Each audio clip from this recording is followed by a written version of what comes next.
Subukin man ng panahon, mananatili sa'yo, Panginoon.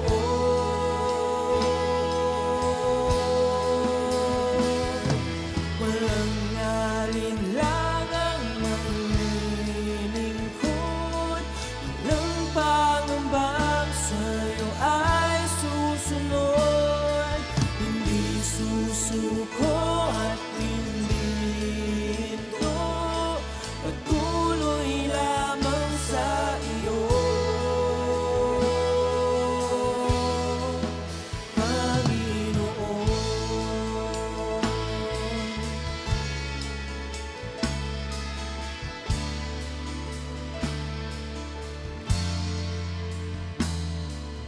Ikaw ang aking paglilingkuran, kahit saan dalhin.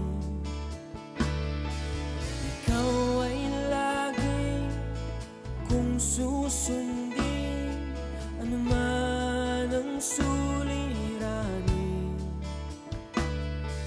Lahat ay aking kakayanin, pagkat ikaw ay kapiling. Subukin man ng panahon, mananatili sa'yo, Panginoon.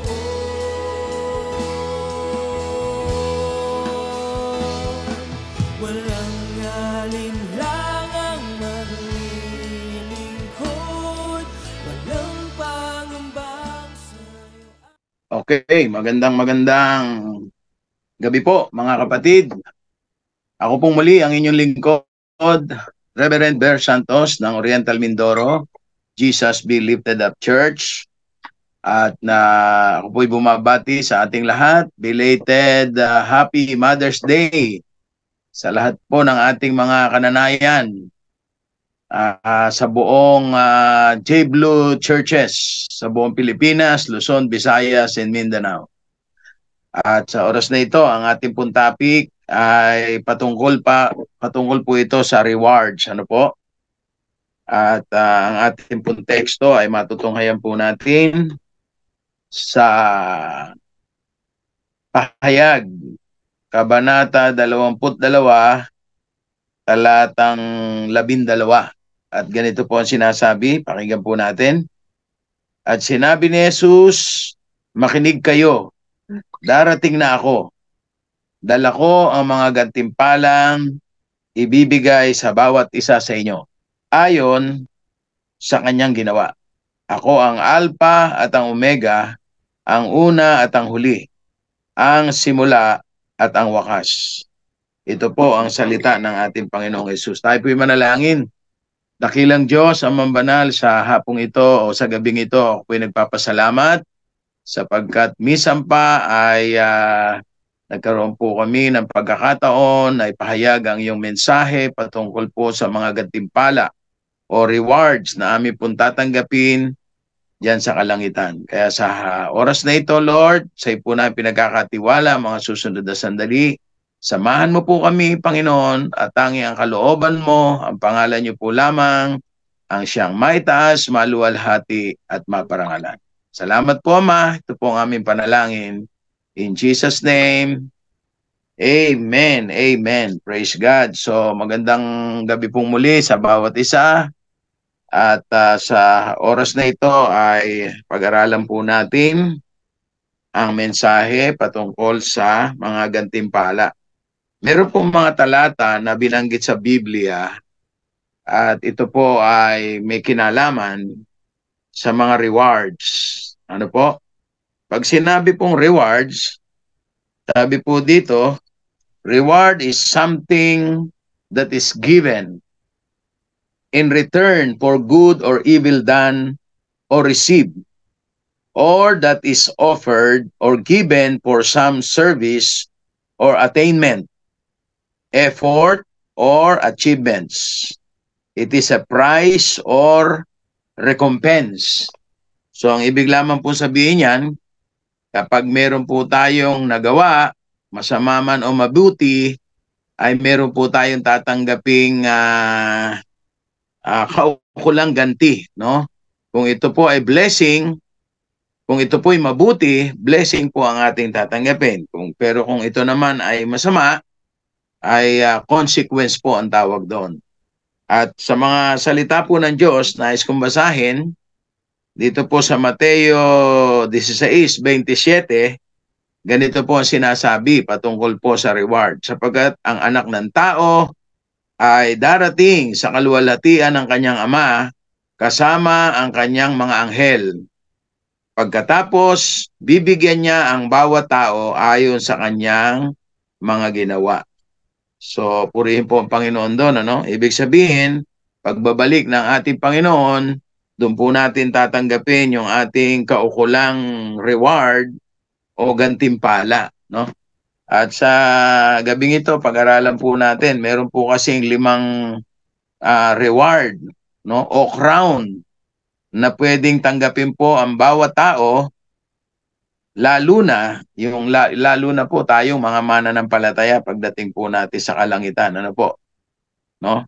Pag sinabing crown naman, ang ibig sabihin ng crown sa Greek word po ay Stephanos, from the root word Esteban. Alala niyo po si Esteban sa Biblia na nung siya po ay inusig ng mga Hudyo during that time, siya po ay pinarusahan ng capital punishment during that time. Binato po siya hanggang sa mamatay. Pero bago siya nalagutan ng hininga, ay nakita niya po na bukas ang langit at naroon ang Panginoong Jesus, hindi po nakaupo sa kanan ng Ama, kundi nakatayo, naka-standing ovation. At sabi roon ay tinanggap po niya yung tinatawag na victor's crown. Yan.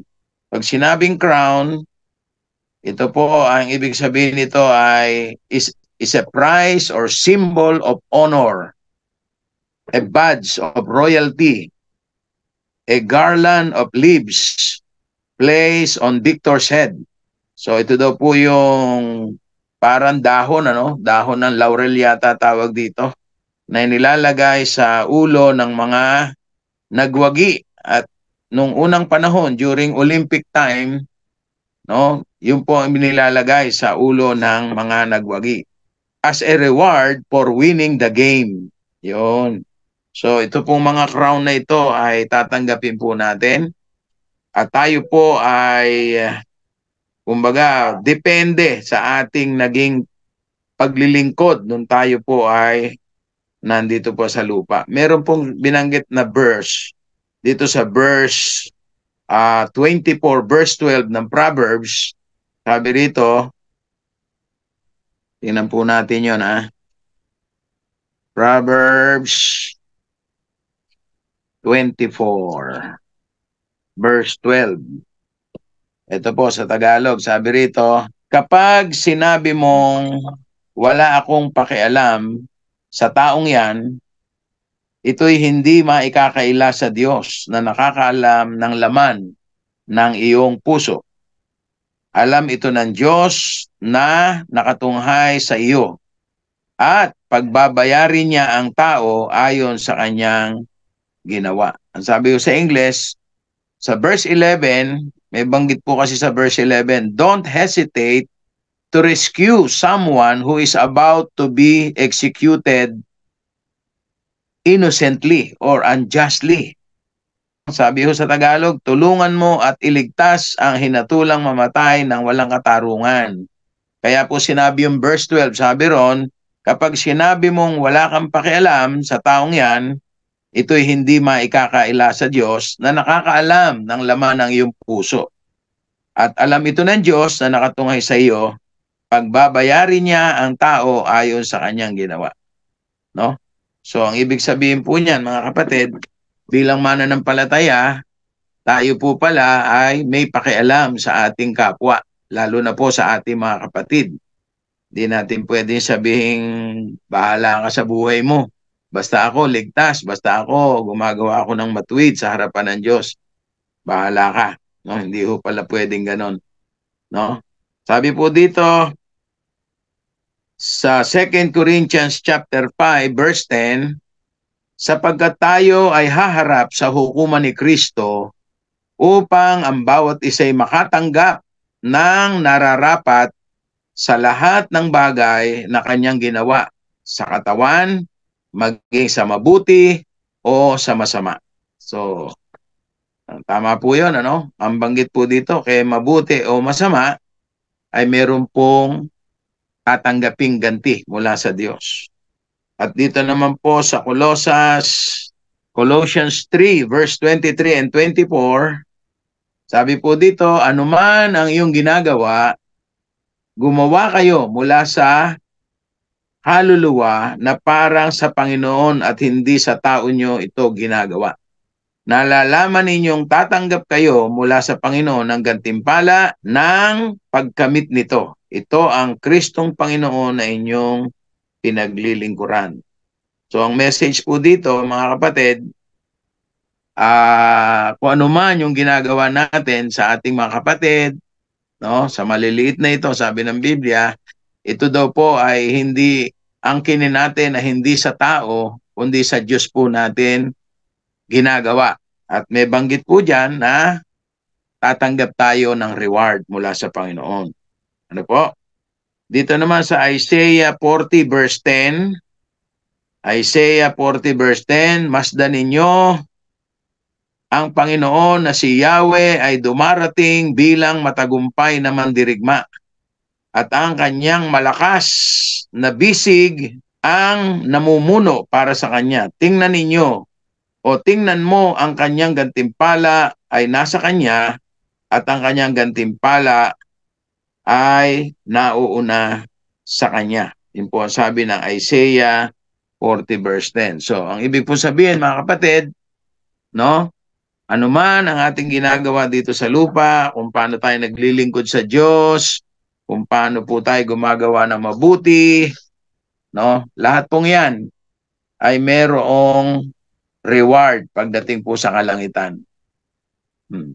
Pero yung pong unang-unang reward, no, o crown na pwede po nating matanggap bilang mananampalataya, no, una po diyan ay yung crown of life. Crown of life for all the believers.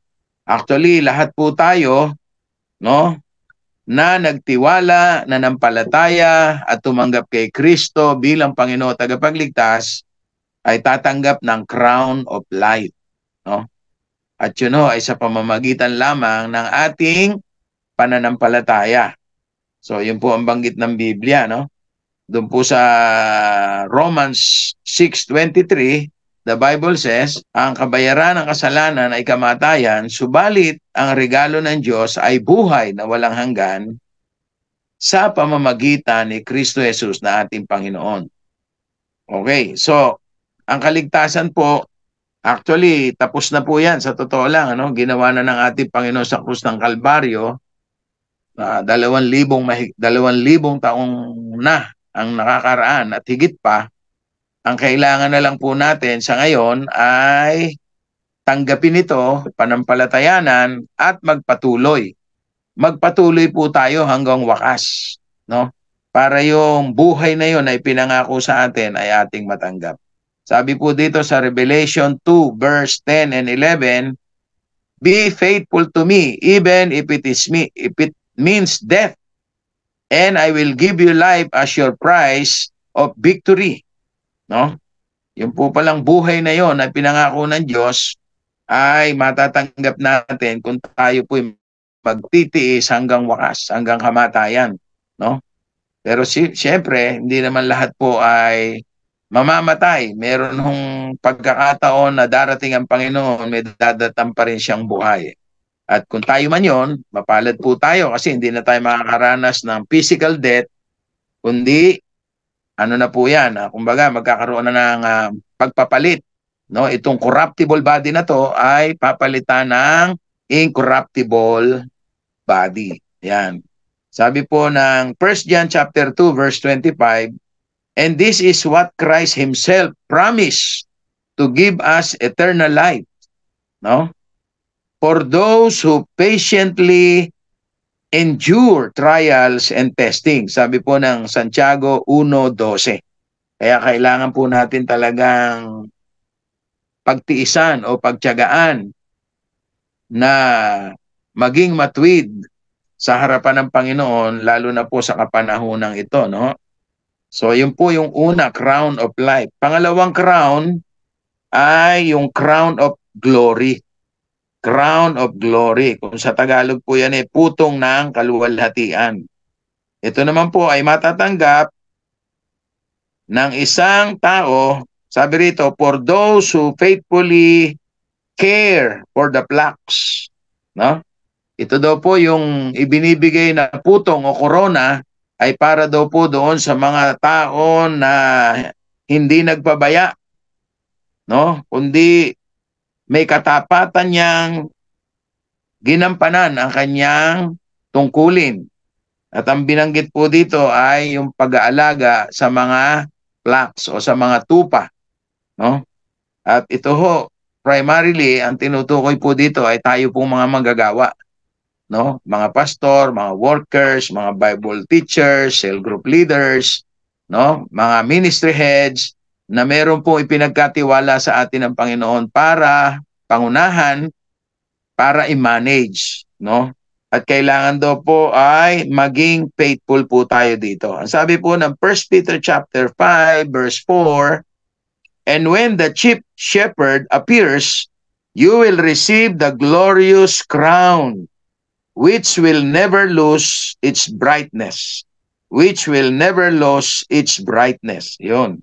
So tatanggap daw po tayo ng putong ng kaluwalhatian o corona na hindi kumukupas, hindi nawawala yung brightness o yung kinang, no? Sa Romans 8:18, binanggit po ni Apostol Pablo, sabi niya, I consider that what we suffer at this present time cannot be compared at all with the glory to be revealed to us. So, yung pong ating nararanasan ngayon, ano?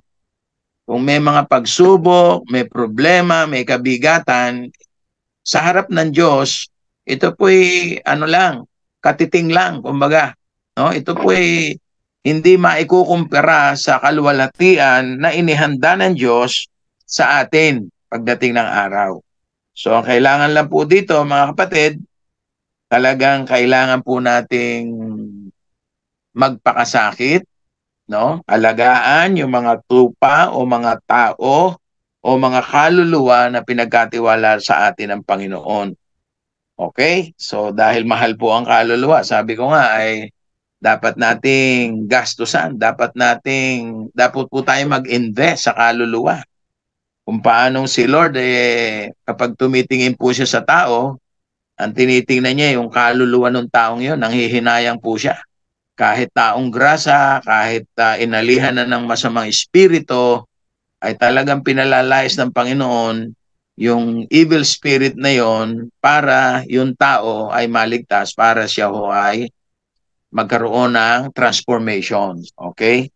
So, ang pangatlong crown po is crown of righteousness. Everlasting crown. No? Sabi po ng 2 Timothy chapter 4 verse 7 and 8, and how the prize awaits, or the crown awaits me, the crown of righteousness, which the Lord, the righteous judge, will give me on the day of his return. So ito naman pong crown of righteousness, no? Ito po'y para daw sa mga tao na talagang simula umpisa hanggang sa huli ay naging matuwid sa harapan ng Panginoon. At ang tinutukoy po dito ni Lord ay hindi po yung ating sariling katwiran, kundi yung katwiran ng Diyos. Sabi nga ng Matthew 6:33, di po ba? Seek ye first the kingdom of God and His righteousness. No? Yung katwiran po niya ang kailangan nating ipamuhay, gampanan, para sabi ron, kung dito po sa lupa yan, sabi doon, lahat ng ating pangailangan kaya niyang ipagkaloob. How much more sa langit, ano? Kaya po yung righteousness ni Lord ang dapat nating sundin at ikabuhay. So yun po yung pangatlo. Nasa pang-apat na po tayo. Crown of rejoicing. Ito naman pong crown of rejoicing, ang ibang tawag po dito ay soul winner's crown. Soul winner's crown. Ito naman po ay yung mga tao na talagang matyaga, na nangangalap, no? Naghahanap ng mga kaluluwang mapapahamak para mabahagi na ng salita ng Diyos at sila po ay maakay sa paanan ng Panginoon, no? Kaya meron nga pong isang sikreto ang ating grupo, ang Jesus Be Lifted Up. Sabi ni Jesus, kapag naitaas natin o itinaas natin ang pangalan ng ating Panginoong Hesus, aba, siya na po ang tutulong sa atin para makapagdala ng mga kaluluwa sa kanyang paanan. Kaya po itong crown of rejoicing or soul winner's crown, ang sabi ng Luke 15:7, there is more joy in heaven over one lost sinner. No? Meron daw pong kagalakan sa langit, no? At mga laksa-laksang anghel ang nagagalak, naglulundagan sa tuwa kapag merong isang kaluluwa ang naligtas o isang kaluluwang makasalanan ang nagbalik loob sa Diyos at tayo po ang ginamit, no? So purihin po ang Panginoon diyan, ano? So kailangan po wala tayong tigil, gamitin natin ang lahat ng paraan para yung ating mga kababayan, yung ating pamilya ay madala natin sa Panginoon. Alam niyo po, ang kaligtasan ngayon ay hindi na po pakiusapan. No? Talagang by hook or by crook. Sabi nga, no? Dadaanan natin ngayon sa paspasan. Kasi malapit na dumating si Lord. Naalala ko yung sinabi ni Judas chapter 1 verse 23. No? Snatch them, agawin, snatch them out of the fire to save them. At yung word na snatching po, sa totoo lang, di ba masama po yun? Kapag nag-snatch ka ng alahas na may alahas, sabay takbo, by force, no, talaga hinahablot yung alahas sa leeg o sa tainga at saka tatakbo. Yan po trabaho na snatcher eh. No? At no, yung pong snatching na yon, nung ko po nabasa sa aklat ng Judas, verse 23, isang chapter lang naman po yan, sabi niya ron, snatch them out of the fire.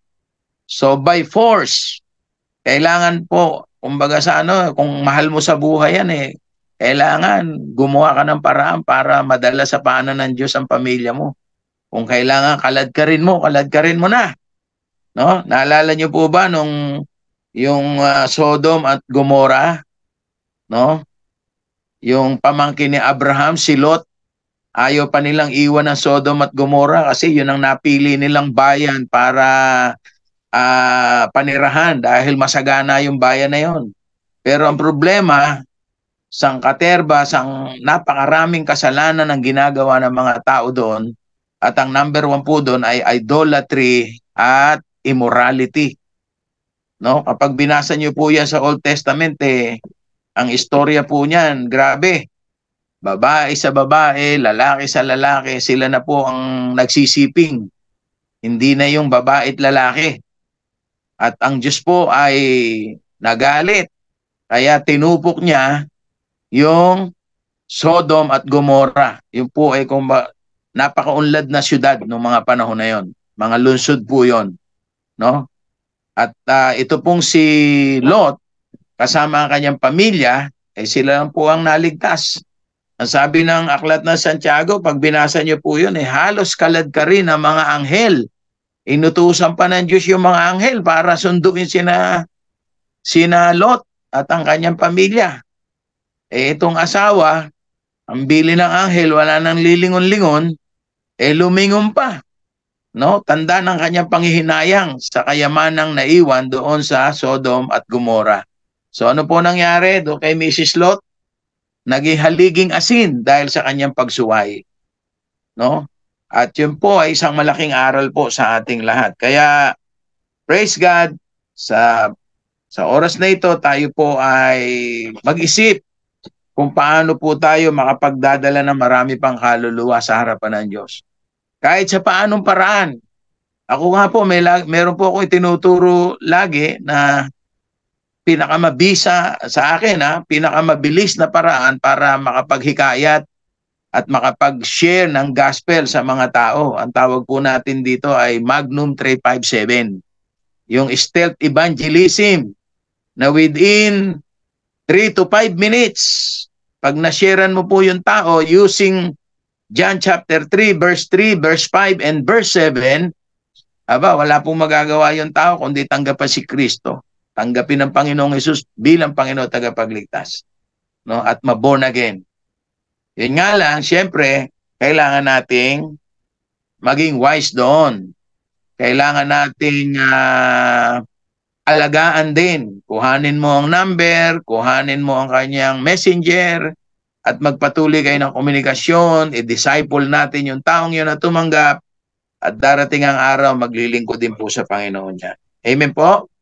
And lastly, ang panglima, sa corona ay walang iba. Ito po yung imperishable or incorruptible crown. Pag sinabing imperishable or incorruptible, ito po ay kumbaga sa corona walang kupas ito. No, hindi kumukupas, hindi kayang tabla ng mga anumang mga paninira. Imperishable, no? Ang sabi ng 1 Peter chapter 1 verse 4, no? Ito daw po ay kumbaga parang ang tinutukoy po dito ay honor na ang Diyos mismo ang nagbibigay. Okay? Isang award or honor na ibinibigay ng Diyos sa mga taong disiplinado ang buhay. Ayun, namuhay ng matuwid. 1 Corinthians chapter 9 verse 24 and 25. Ang sabi doon, for those who live a disciplined life. So yun po, no? Kapag ang isang tao ay ginagawa niya ang ayon sa kalooban ng Panginoon, disiplinado, maayos ang kanyang paglilingkod, no? Hindi malamig, hindi mainit, kundi talagang nag-aapoy na nagpapatuloy sa Panginoon. Disiplinado ang kanyang buhay. Ang tinutukoy po diyan, mga kapatid, yung katulad po ng, sabi nga dito, tingnan po natin yun katulad daw po yan ng isang athlete. Isang athlete na dinidisiplina ang kanyang buhay para manalo siya sa labanan. Ito po. Sabi doon, 24 and 25. Sabi diyan, alam ninyong ang mga kalahok sa paligsahan ay tumatakbong lahat. Ngunit isa lamang ang nagkakamit ng gantimpala, kaya't pagbutihin niyo ang pagtakbo upang kamtan ninyo ang gantimpala. Verse 25, lahat ng manlalarong nagsasanay ay may disiplina, ayun, sa lahat ng bagay upang magkamit ng isang gantimpalang panandalian lamang. Ngunit ang gantimpalang hinahangad natin ay panghabang panahon. Sabi ni Apostol Pablo, verse 26, hindi ako tumatakbo na walang patutunguhan at hindi ako sumusuntok sa hangin. Subalit sinasanay ko at sinusupil ang aking katawan upang sa gayon ay hindi ako maalis sa paligsahan pagkatapos kong mangaral sa iba. So may disiplina po talaga, no? Para si Manny Pacquiao po yan. May patotoo po si Manny Pacquiao bilang isang Kristiyano na na-born again na po siya, no? Sabi niya, pag lumalaban po siya o na siya po ay nagte-training, yung boxing ho kasi ngayon hanggang 12 rounds na lang, di ba? Dati hanggang 15 rounds, panahon ni Muhammad Ali. Naging 12 na lang kasi marami na pong namamatay sa pagod. 15 rounds Kumbaga, halos isang oras silang nagsusuntukan. No? Sabi ni Manny Pacquiao sa kanyang patotoo, kahit 12 rounds lang yung kanyang actual na laban, siya daw po ay nagte-training ng 36 rounds. 36 rounds ang kanyang sparring, ano? Araw-araw 'yon during the time na siya po ay lumalaban. Kaya pag ang actual na labanan nasa 4 o pang-5 round pa lang, sabi niya parang nag-uumpisa pa lang siya. So ibig sabihin yung endurance niya, yung kanyang lakas ay hindi nababawasan dahil sa tindi po nung kanyang training at talaga sinusupil niya ang kanyang sarili. Kaya sa aking pagwawakas, no, ito pong 5 corona na ito, ang una ay Crown of Life para sa ating lahat. Pangalawa, Crown of Glory. Pangatlo, Crown of Righteousness. Pang-apat, yung Crown of Rejoicing or Soul Winner's Crown. Pang-5, ito na po yung Incorruptible Crown. At matatanggap lang po natin ito kapag tayo po ay nasa piling na ng Panginoon. No? Meron po tayong corona. Hindi ko lang alam kung ito ay literal o spiritual, kasi kung literal ito at matatanggap mo po yung 5 corona, abe siguro araw-araw iba corona mo, no? Iba suot-suot mong corona. Lastly, dito po sa pagwawakas ko po, ang conclusion po natin ay 1 Corinthians chapter 15 verse 58. At yan po ay alam na natin, ano? Na sabi diyan, minamahal kong mga kapatid, sabi ni Apostol Pablo, magpakatatag kayo at huwag matitinag, maging masipag kayong palagi sa paglilingkod sa Panginoon, sapagkat lahat ng bagay na ating ginagawa ay hindi nawawala ng kabuluhan. At sa huli, tayo po ay tatanggap ng gantimpala.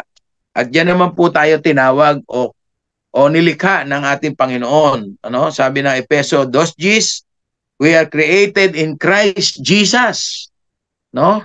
To do good works. At yan po ay inihanda na ng Panginoon noon pa. Kailangan na lang po nating lakaran ngayon sa ating panahon. At marami pa po tayong magagawa sa ating mga misyon, sa ating pong mga paglilingkod kay Lord, no?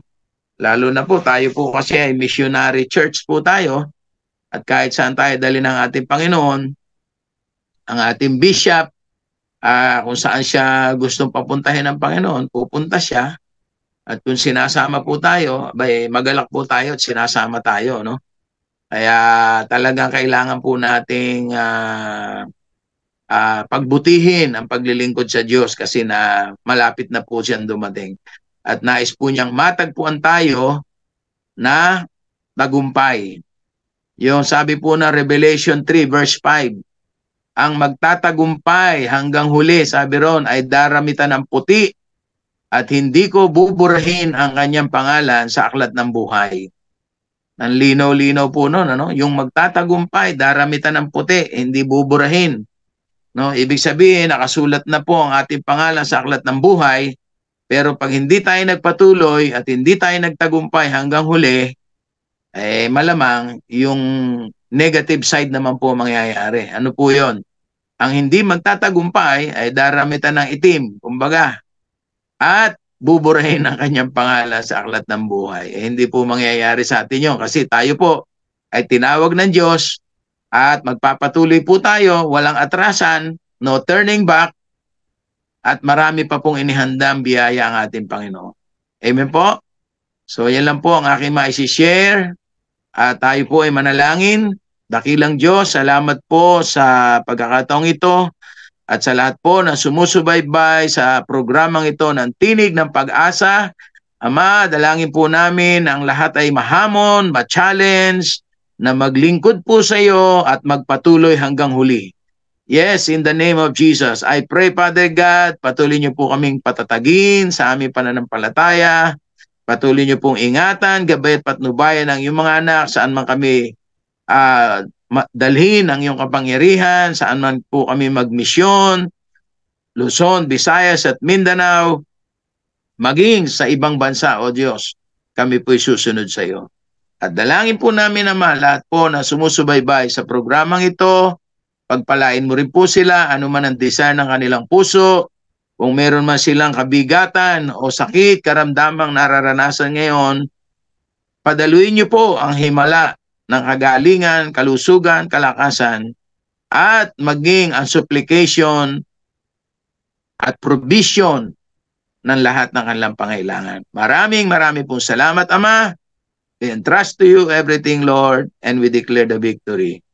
This is our prayer in Jesus' name. Lahat po tayo magsabi ng Amen. Amen. Amen. Ikaw ay kapiling, subukin man ng panahon, mananatili sa'yo, Panginoon.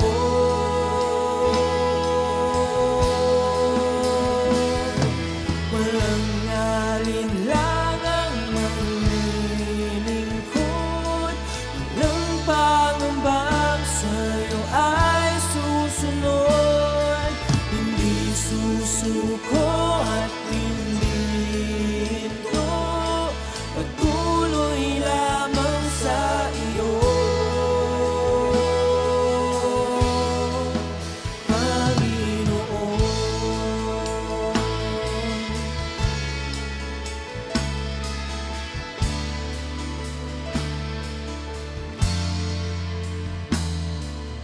Ikaw ang aking paglilingkuran, kahit saan dalhin. Ikaw ay lagi kong susundin, anuman ang suliranin. Lahat ay aking kakayanin, pagkat ikaw ay kapiling, subukin man